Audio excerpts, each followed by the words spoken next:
नमस्कार। आज की इस क्लास में हम कंटिन्यू करेंगे कक्षा 11 कृषि गणित तथा प्रारंभिक सांख्यिकी का चैप्टर नंबर 8 और उसके प्रश्नावली 8.1 के क्वेश्चन नंबर 6 और उससे आगे वाले क्वेश्चन इस वीडियो में हम कवर करेंगे। तो चलिए शुरू करते हैं। क्वेश्चन नंबर 6 है,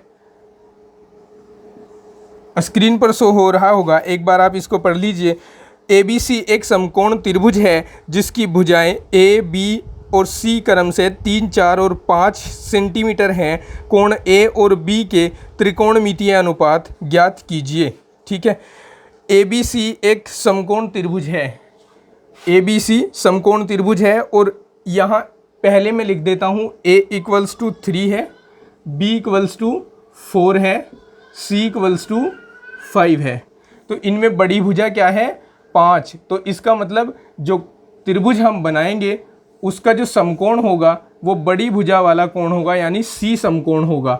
इसको आप A मान सकते हैं, माफ़ कीजिए कैपिटल A, और इसको आप B मान सकते हैं। ठीक है, तो C के सामने की भुजा ये होगी small c, capital A angle के सामने की भुजा स्मॉल a और B के सामने की भुजा स्मॉल b होगी। ठीक है, इसका मतलब हमें कर्ण दिया हुआ है 5 और लंब दिया हुआ है 4 और आधार दिया हुआ है 3। ठीक है, अब हमें कहा है कि A और B के सभी त्रिकोणमितीय अनुपात ज्ञात कीजिए। तो सबसे पहले हम B के त्रिकोणमितीय अनुपात ज्ञात कर लेते हैं। तो देखिए साइन B क्या होगा? साइन B होगा लंब बटे कर्ण, यानी B/C, और B/C होगा 4/5। फिर इसके बाद कोस B कितना होगा? कोस B देखिए आधार बटे कर्ण, यानी 3/5। अब मैं डायरेक्ट लिख रहा हूँ, tan B कितना होगा? tan B होगा लंब बटे आधार, यानी 4/3। फिर इसके बाद कोसेक B कितना होगा? कोसेक B होगा कर्ण बटे आधार, कर्ण बटे लंब, यानी 5/4। इसके बाद है सेक B। सेक B कितना होगा? कर्ण बटा आधार 5/3। फिर इसके बाद कोट B होगा आधार बटा लंब, यानी 3/4। ठीक है, ये सभी B के अनुपात हो गए। अब हम कोण A के त्रिकोणमितीय अनुपात देखते हैं। साइन A के लिए लंब ये है, आधार ये है, कर्ण ये है, तो साइन होता है लंब बटे कर्ण, यानी 3/5 हो गया। कोस A देखिए, कोस A होता है आधार बटे कर्ण, A के लिए आधार 4 है तो 4/5 हो जाएगा। और tan A के लिए tan होता है लंब बटे आधार, लंब है 3 और आधार है 4, तो 3/4। इसके बाद कोट A फाइंड कर लेते हैं, इसका उल्टा होगा 4/3। सेक A फाइंड करते हैं, सेक A होगा 5/4। इसके बाद कोसेक A फाइंड कर लेते हैं, कोसेक A कहाँ से आएगा? साइन A का उल्टा करके, यानी 5/3। सेक A कैसे आया? कोस A का उल्टा करके 5/4। ठीक है, बड़ा सिंपल सा वर्क है, ज़्यादा सोचने की ज़रूरत है नहीं। ठीक है, लिख लीजिए।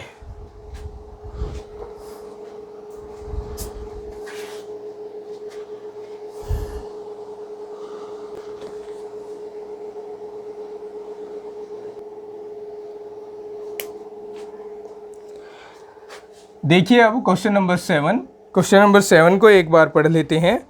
एक सीढ़ी दीवार के सहारे इस प्रकार खड़ी हुई है कि उसका ऊपरी सिरा भूमि से 7.5 मीटर ऊंची मकान की एक खिड़की से टिका हुआ है और नीचे का सिरा दीवार से 4 मीटर की दूरी पर है। सीढ़ी की लंबाई निकालो और उस कोण का साइन, कोसाइन और टेंजेंट बताओ जो सीढ़ी भूमि के साथ बनाती है। चलिए समझिए इस बात को। एक दीवार है, मान लीजिए ये एक दीवार है। ठीक है, इस दीवार पर 7.5 मीटर ऊंची एक खिड़की है। यहाँ खिड़की मान लीजिए ये खिड़की है, कितनी ऊंची है? 7.5 मीटर ऊंची खिड़की है। और इस पर एक सीढ़ी लगाई गई है। सीढ़ी ऐसे लगती है, आप सब जानते हैं। ठीक है, हम दीवार को AB मान लेते हैं, और सी डी का निचला सिरा सी मान लेते हैं, ठीक है, और ऊपर का सिरा बी ही मान लेते हैं चूँकि ये खिड़की पर टिका हुआ है। अब इसमें कहा है कि जो नीचे का सिरा है वो दीवार से 4 मीटर की दूरी पर है, यानी ए से सी की दूरी है 4 मीटर। हमें कहा है कि सीढ़ी की लंबाई बताओ, यानी इस त्रिभुज में कर्ण की लंबाई ही सीढ़ी की लंबाई होगी। और फिर ये जो कोण बना रही है सीढ़ी, यहाँ पर देखिए ये भूमि के साथ जो कोण बना रही है यानी कोण सी, इस कोण सी के एक तो हमें 3 त्रिकोणमितीय अनुपात ज्ञात करने हैं, साइन, कोसाइन और टेंजेंट। तो चलिए शुरू करते हैं।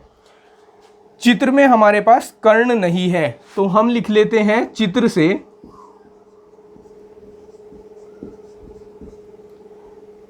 त्रिभुज ABC में BC equals to √AB square plus AC square 7.5 का स्क्वायर प्लस 4 का स्क्वायर। अब देखिए, अब हम पहले 7.5 का स्क्वायर फाइंड कर लेते हैं। 7.5 इंटू 7.5 करके, पंजे पंजे 25, 5 सत्ते 35 और 2 37, 7 पंजे 35, सत्तो सत्ते 49 और 3 52, 5 7 और 5 12, 3 और 2 5 और 1 6, 5 का 5.2 अंकों के बाद, और इसमें जोड़ दो 4 का स्क्वायर करके। चलिए पहले ना इसको लिख लेते हैं। ये हो गया 7.5 का स्क्वायर हो गया 56.25 और 4 का स्क्वायर हो गया 16।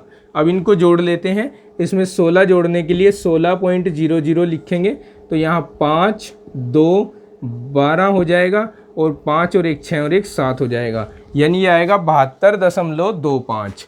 ये आ जाएगा 72.25। अब हम 72.25 का वर्गमूल ज्ञात कर लेते हैं। वर्गमूल ज्ञात करने की भाग विधि जो आपने कभी कक्षा 8 में पहली बार सीखी थी और उसके बाद अब तक इसका यूज आप करते आए होंगे।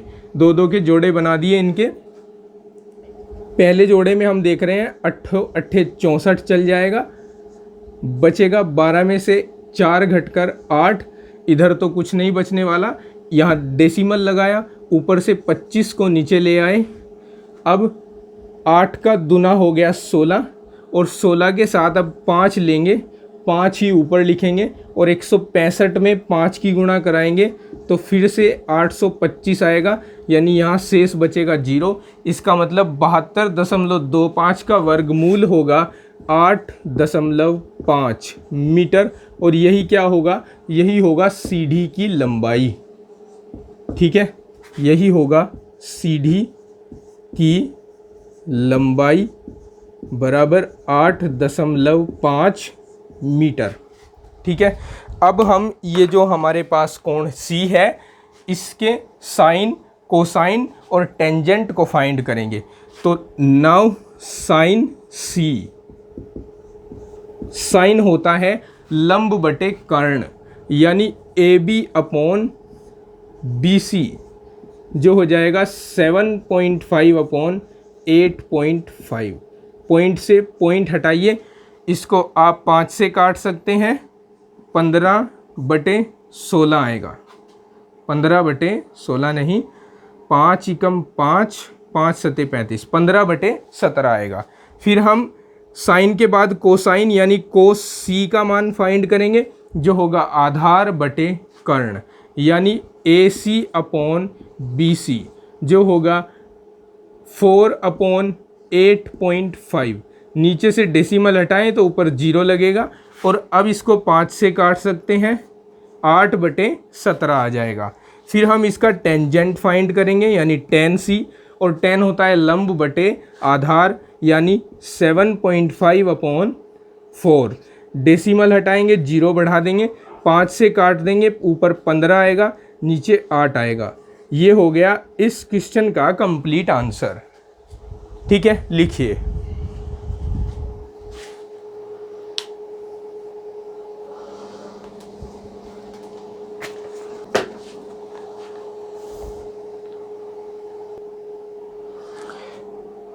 चलिए, अब हमारे पास ये दो क्वेश्चन हैं, क्वेश्चन नंबर 8 और क्वेश्चन नंबर 9।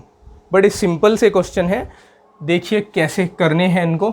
साइन थीटा का वैल्यू दिया है, क्वेश्चन नंबर 8 का सॉल्यूशन देखते हैं। साइन थीटा का वैल्यू दिया है 12/13।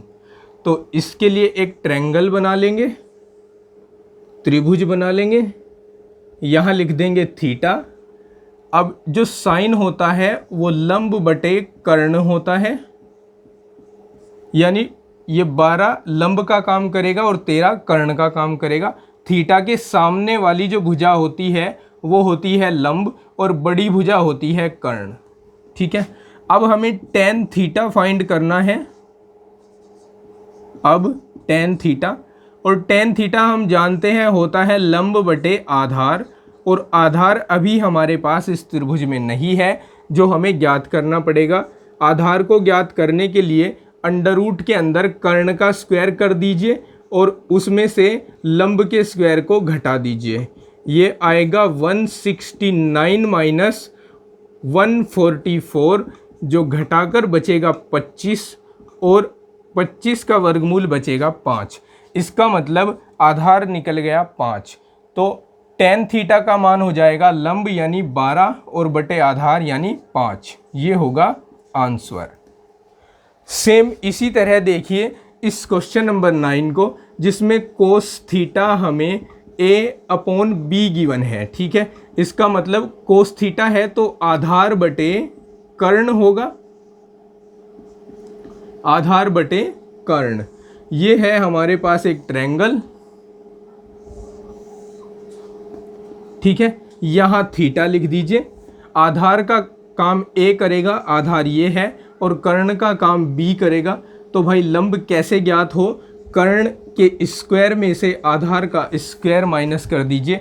अब हमें पूछा है tan थीटा, तो tan थीटा के लिए हम लिखेंगे लंब बटे कर्ण, सॉरी लंब बटे आधार, और लंब है हमारे under root b square minus a square, और आधार है a।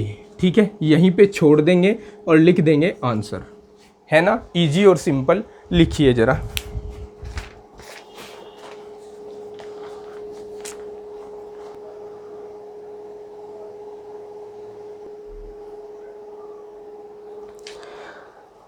चलिए आगे बढ़ते हैं।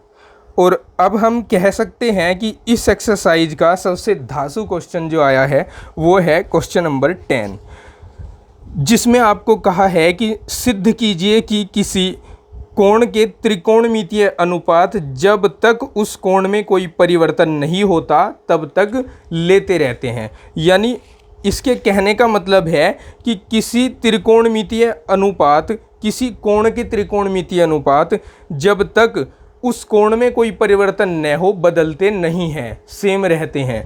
अब इसको हमें प्रूव करना है। प्रूव करेंगे, देखिए कैसे, ध्यान से समझना इस क्वेश्चन को। एक बार फिर मैं रिपीट कर दूं, हमें क्या प्रूव करना है कि कोई कोण है, उस कोण के त्रिकोणमितीय अनुपात यानी sine cos tan cosec सेक कोट वे तब तक नहीं बदलते जब तक उस कोण में परिवर्तन ना हो। तो देखिए, इसको सिद्ध करने के लिए हम एक कोण ले लेते हैं।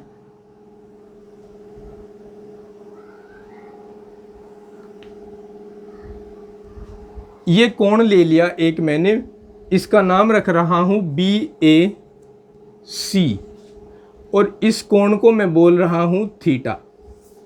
ठीक है, अब क्वेश्चन में तो दिया नहीं, ये हमने अपनी तरफ से ABC वैल्यू ऐड की है, तो ये लिखकर बताना होगा। माना एक कोण BAC बराबर थीटा है। ठीक है, अब हम क्या करेंगे, हम इस AC पर दो लंबवत रेखाएं खींचेंगे। एक मैंने ये खींच दी और एक ये खींच दी, दो लंबवत रेखाएं खींच रहा हूं 90 अंश के कोण पर। इसका नाम रख रहा हूं PQ और इसका नाम MN। ठीक है, ये बात भी लिख देते हैं, AC पर PQ लंबवत AC व MN लंबवत AC खींचे। ठीक है, ये उल्टा T लंबवत का साइन होता है, ये जानते होंगे आप। अच्छा, अब आ जाइए, देखिए अब हमें जो प्रीवियस नॉलेज हमने गेट की है अब तक, उसके आधार पर इसको करेंगे। यानी इस क्वेश्चन को करने के लिए आपको क्लास 10th का जो चैप्टर आपने 6 पढ़ा था त्रिभुज, उसको याद करना होगा थोड़ा सा। यानी आपको अतीत में जाना होगा, वहाँ आप त्रिभुजों की समरूपता पढ़ते थे, याद आया? त्रिभुजों की समरूपता, और त्रिभुजों की समरूपता सिद्ध करने की 3 प्रॉपर्टी होती थी।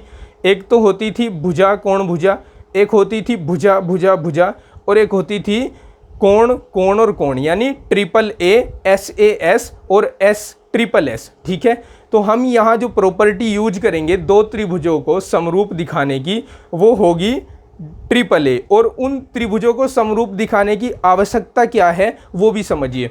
देखिए, हम यहाँ सिद्ध करना चाहते हैं कि इस थीटा का मान, इस थीटा के लिए त्रिकोणमितीय अनुपातों का मान तब तक नहीं बदलेगा जब तक ये थीटा ही परिवर्तित न हो जाए। तो इसके लिए हम 2 त्रिभुज लेंगे, एक तो PAQ और MAN। इन दोनों त्रिभुजों की आवश्यकता पड़ेगी, और इनकी जो भुजाएं हैं वो हमें समानुपात में लेकर तब आगे बढ़ना होगा अपने क्वेश्चन को सिद्ध करने के लिए। तो अब हम इन दोनों त्रिभुजों को लिख देते हैं। अब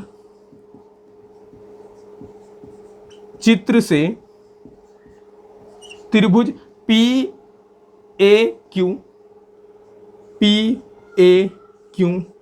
व त्रिभुज MAN में देखिए, ये जो थीटा आप देख रहे हो PAQ का मान है और MAN का मान भी यही है। इसका मतलब दोनों त्रिभुज जो हैं, एक छोटा और एक ये बड़े वाला, इसमें ये थीटा दोनों में है, उभयनिष्ठ है यानी कॉमन है। तो पहले हम इसी बात को लिख रहे हैं, angle PAQ equals to angle MAN equals to theta. ठीक है, दूसरी प्रॉपर्टी कहाँ से मैच करेंगे, ये देखिए, इस छोटे त्रिभुज PAQ का भी एक कोण 90 अंश है और बड़े त्रिभुज MAN का भी एक कोण 90 अंश है। तो इसलिए हम लिख देंगे कोण PQA, इसको क्या कहेंगे, PQA, इसको कहेंगे MNA। ये प्रत्येक 90 अंश है। तो जब एक त्रिभुज में 2 कोण बराबर हो जाते हैं तो हम लिखते हैं AAA, यानी कोण कोण कोण समरूपता प्रतिबंध से।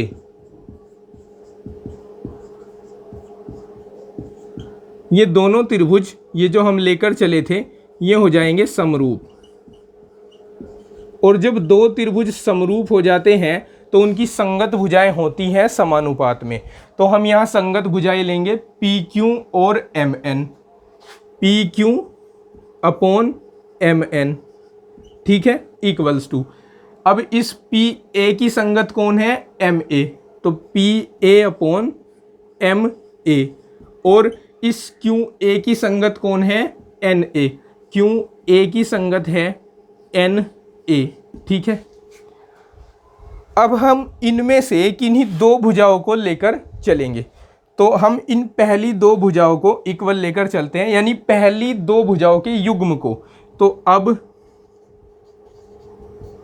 PQ upon MN equals to PA upon MA। इनको अगर वज्र गुणा कराएं, इसको इधर और इसको इधर लेके आएं, तो अब हम लिख सकते हैं, यहाँ लिख दूँ मैं, आगे ही लिख रहा हूँ, या इसको PA को यहाँ रख दो, PQ अपॉन PA, और MN को ऊपर लिख दो, MN अपॉन MA। ठीक है, इसको इक्वेशन फर्स्ट मान लीजिए। चलिए अब हम आगे बढ़ते हैं। अब अब हम त्रिभुज लेते हैं, छोटे वाला ले लीजिए पहले, ए पी ए क्यू, त्रिभुज पी ए क्यू में इस थीटा के लिए हम साइन का मान निकालते हैं।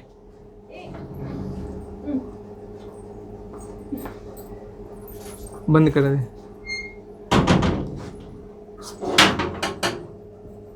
Sign theta equals to, sine theta होता है लंब बटे कर्ण, लंब है इसका पी क्यू और कर्ण है पी ए, तो ये हो जाएगा पी क्यू अपॉन पी ए, ठीक है। तथा अब त्रिभुज लेते हैं एम एन ए में, त्रिभुज एम एन ए में हम थीटा के लिए साइन थीटा का मान ज्ञात करें तो लंब बटे कर्ण होगा, लंब है एम एन और कर्ण है एम ए, तो M N upon M A, ठीक है। लेकिन आप समीकरण एक को देखिए, अब समीकरण एक में P Q upon P A equals to है M N upon M A के। अब ये हमारे पास P Q upon P A है और ये M N upon M A है। ये किसके लिए था? त्रिभुज पी ए क्यू के लिए था, और ये किसके लिए था? त्रिभुज एम ए एन के लिए था, ठीक है। यानी हमने इनकी भुजाओं को बदला लेकिन कोण वही रखा, और रख कर ये पाया कि चाहे त्रिभुज पी ए क्यू की बात करें जिसकी भुजाएं छोटी हैं, और चाहे त्रिभुज एम एन ए की बात करें जिसमें भुजाएं बड़ी हो गई, साइन का मान तो वही है, क्योंकि समीकरण एक ऐसा प्रूव कर रही है। तो हम लिखेंगे अब समीकरण एक से साइन थीटा, और साइन थीटा किसका? त्रिभुज पी ए क्यू का बराबर है साइन थीटा, कौन से साइन थीटा के?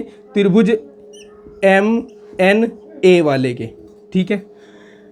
तो यहाँ हमने प्रूव करके दिखा दिया कि अगर इस थीटा को न बदला जाए तो सारे के सारे, हमने एक दिखाया, अब सिमिलरली लिख के आगे लिख सकते हैं या यहीं भी छोड़ सकते हैं कि जैसे साइन थीटा दोनों त्रिभुजों के लिए इक्वल है, वैसे ही सारे अनुपात इक्वल होंगे। ये तब तक नहीं बदलेंगे जब तक थीटा का मान नहीं बदल जाता, ठीक है। तो ये था इस एक्सरसाइज का लास्ट क्वेश्चन।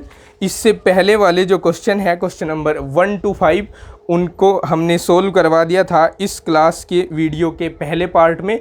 अगर आपने वो अभी तक नहीं देखा है तो वीडियो के डिस्क्रिप्शन में एंड स्क्रीन पर और आई बटन में सब जगह लिंक दिया हुआ है, आप उस प्लेलिस्ट को जाकर देख लीजिए, वहाँ आपको इनके सॉल्यूशन मिल जाएंगे। अगर आप चैनल पर नए हैं और अभी तक चैनल को सब्सक्राइब नहीं किया है तो चैनल को सब्सक्राइब करें, वीडियो पसंद आई है तो इसको लाइक करें और शेयर करें। मिलते हैं नेक्स्ट क्लास में, तब तक के लिए अपना ध्यान रखिए, पढ़ते रहिए, take care, bye bye, have a nice day.